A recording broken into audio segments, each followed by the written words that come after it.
Hello guys, welcome back to the HardReset.Info channel. In today's video I do have the iPhone 17 and I'm going to tell you how to fix the yellow tint on your iPhone 17.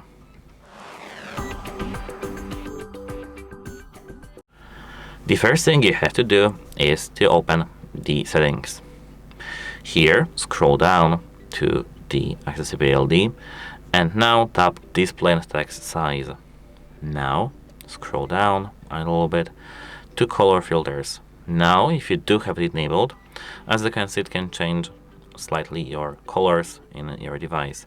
For example, here we have color tint, we have hue and intensity. If you do have it enabled somehow, just here tap disable color filters.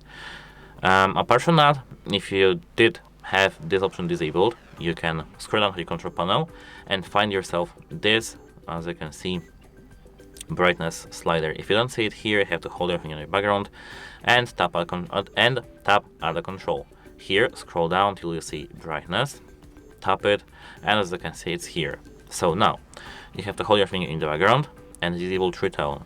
Now you won't have the automatic brightness level based on your environment, but the thing you will have won't have is the yellow tint too.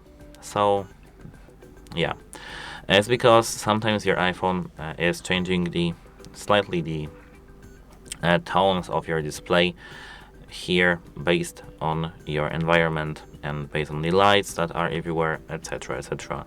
And that's it. Hope it helps you, and goodbye.